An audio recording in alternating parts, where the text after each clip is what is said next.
Everyone, welcome back to my channel, and for today's video guys, andito po tayo sa isa sa mga best property right now na may offer ko. Actually, dito na po yung magiging entrance natin. This is a pre-selling gated community. And then yan na po yung road going to Tagaytay. Actually, meron na dyang karatula going to Tagaytay. Then malapit lang din siya sa highway, around 3 to 4 minutes. So accessible siya, concrete road po yan, barangay road. So nagmotor tayo, pwede rin tayo magsasakyan. Very accessible. And then at the end of this video, I will show you kung gaano siya ka-accessible. I will be driving from the highway going to this property. Ayan. Then I will also show you the drone shot of this property. So you will see it habang naglalakad tayo dito. So papasyal ko kayo dyan. So please watch the drone shot first. So 3, 2, 1. Here's that aerial shot.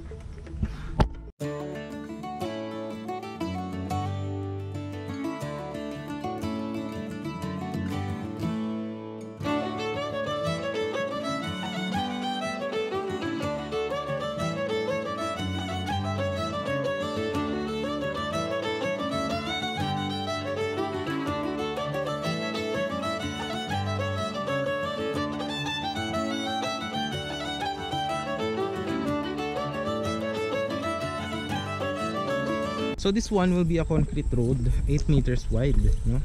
So punta tayo dun sa may property natin. Diyan, no? Yan. So ito yung magagawan dyan ng mga perimeter fence, yan, sa property natin. Then ayan, no? Ito siya guys, so undergoing construction siya. So upon full construction ito is tiny house design po siya. And there will be a parks and playground and lines for water and electricity. And tapos there will also be guardhouse right here. Then pasyal ko kayo sa mga, actually meron ditong view na yung Tagaytay Palace in the Sky. So kita dito. And here kapag mga 5-6 PM is naghahamog po dito. Right now is 12:45. 12:45. And hindi naman siya mainit, hindi siya masakit sa balat. It's a perfect retirement house, I guess, or retirement lot, no? So this is a good investment. Actually this one, makita nyo dito yung tracing natin. So this will be a 10 meters concrete road, main road. Yan, from there, yan, up to there. Yan, 10 meters wide. There, tapos yan, perimeter fence yan, paikot ng property. So tara, ikot tayo guys. Tapos yan, ile-level din yan yung mga lupa natin. Mataba actually lupa dito. So tara, let's go. Ayan yung mga equipment guys. Backhoe. Actually dito, wala na available dito ng mga lots, no? Puro ko sa inyo mga available, no? Para makita nyo din. Bigat tong helmet. Siguro yan. Iwan ko muna dito. Tapos may stick. Iwan natin dyan para tayo mabigatan. Ito eh. Ganda muna. KYT, not sponsored. So tara, ito tayo guys. Then guys, ito yung weather vibes dito. Pag gabi dito guys, malamig. Ngayon kaya ako pawis kasi nagmotor lang ako, medyo mainit din. Mainit kasi yung makina ng motor.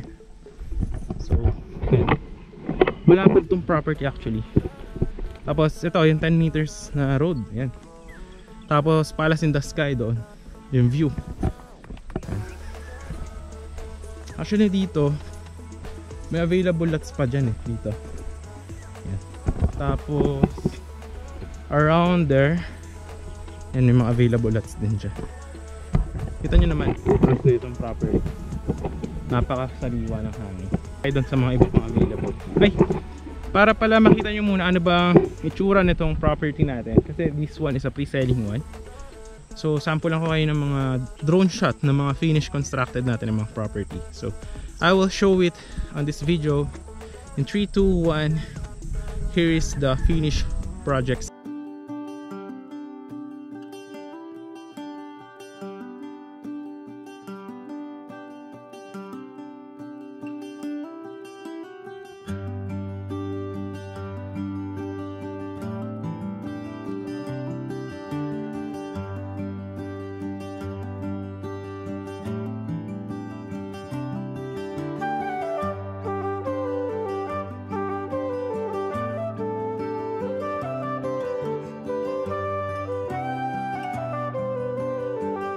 Tignan nyo naman kung gaano kaganda yung ating mga finished constructed na mga property. So concrete roads, tapos dyan i-develop po yung mga lupa, no? Sure, maganda. Good for retirement talaga, investment siya. And napakadaling tumaas ng property dito sa Cavite dahil ang daming development, lalo yung mga roads, accessibility, balitaan nyo. Tapos yung mga Calax, tagos na yan dito, malapit na actually yung Calax doon. From the SLEX or South Luzon Expressway, Calax, diretso labas mo na silang, which is silang Cavite, very near to Tagaytay. Doon na yung Tagaytay eh. So yun, yun yung Palace in the Sky dito sa taas guys, makikita nyo. Tara, tayo. Medyo mainit na, tirik na yung araw. Alright, so yun o, yun yung Palace in the Sky. Ayan, doon. Tapos ito, magiging concrete roads din po ito. Ayan. Actually meron na ditong mga tanda. Ito, kita nyo, pakita ko sa inyo. Ito yung magiging tanda. Ayan, yung stick na to up to here. Ayan, dito. Yan yung magiging mga concrete road up to there. Ayan. Kaso kasi nag-uulan ngayon kaya tumubo na yung mga damo. Pero may tracing na yung nakaraan. So guys, may mga available lots din tayo dito. Ayan. And there, may available lots din dyan. Actually highway na yan dyan eh. So lakad tayo dito para makita nyo din yung laki na itong property. Ito nyo naman yung drone shot nito. Actually malaki, malapad itong property natin ito. Ayan. Ito tatanggalin to lahat ha pag nag-develop to turn over sa inyo. Tatanggalin po yan lahat. Alright, so gala-gala tayo guys.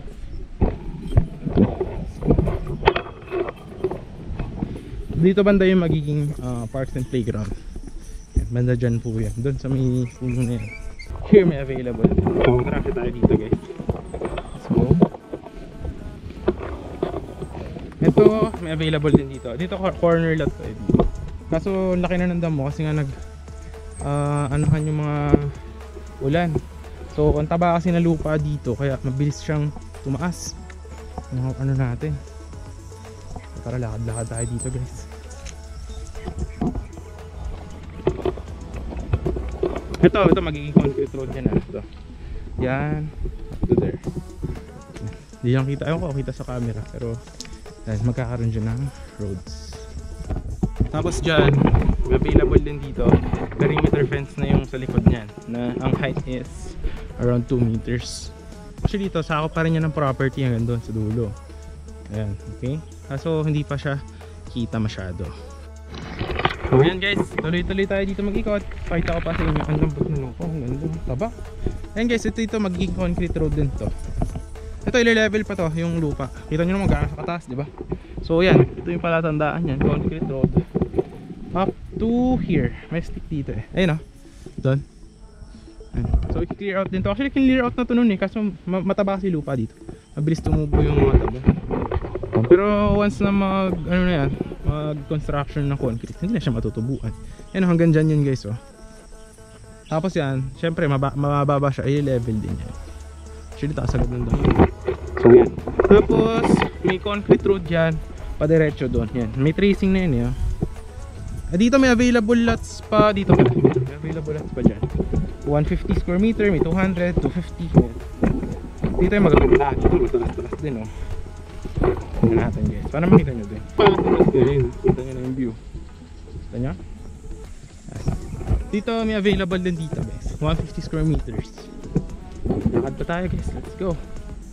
Putin natin to. Malamig naman eh. Ayan guys. Doon sa may dulo doon. Malaki to guys. Ayun na yung actually Aguinaldo Highway. Ayun yung meron kayo makita ng poste ng kuryente. Aguinaldo Highway. Ayan. Tapos dito yan yung concrete road ito. Yan up to there. Tapos yan may mga available yan dyan. May mga available din dito. Yan. Pero alam ko nakita nyo naman sa drone shot kanina yung yung labak na itong property. Magkakaroon din ng parks and playground dyan sa may tabi. Yan. So ang parks and playground dito is dalawa. So pwede rin siyang lagyan ng basketball court, no? Multi-purpose hall, yan. And many more. So gala-gala tayo dito guys hanggang sa dulo. Alright. Ikot tayo. Ito kasama rin. Actually may meron din mga available dito. And here, yan, meron din available. Kaso ano pa siya, Pre-selling pa kasi kaya lupa pala. Ang nagustuhan nyo yung ating property tour for today. Actually maganda, isa to sa mga advisable. Actually very near to Tagaytay and accessible if you are from Manila kasi nga malapit na yung Calax dito, which is from the expressway to SLEX to Calax. Tapos to silang labas mo na dito Aguinaldo Highway. So napakalapit lang for retirement lot. Tapos yung mga establishments dito, mga mall, malapit din. Tapos may mga school, palengke, Tagaytay, lapit na. Swimming, maraming mga resort na malapit, no? Tapos yun. Kung nagustuhan nyo guys, huwag nyo na makalimutan i-like yung ating video. Syempre, huwag mo kalimutan i-share to other people. And syempre, subscribe mo yung ating channel para sa mga next upcoming videos natin is always updated ka. Siguro guys, panoorin nyo naman ngayon yung ating motorcycle ride from the highway up to this property. Napakalapit sa Tagaytay. Actually ito Aguinaldo Highway. Ayan guys, is around 5 to 10 minutes Tagaytay na. So dito lang guys yung property. So pakita ko sa inyo, around 3 minutes, no? Nandito na tayo sa property. Ayan. So very accessible and napakaganda ng location. Actually napaka-presko. So this is a pre-selling property po. So 1 PM right now, but kita nyo naman kung gaano kalamig. Alright, so yan guys, dito tayo guys, kakaliwa tayo dito sa papunta sa property. But actually ito, ayan o, nakalagay dyan Tagaytay City, pagkakanan. So around, napakalapit actually sa Tagaytay. So dito lang siya guys, mga 2 minutes, doon na tayo.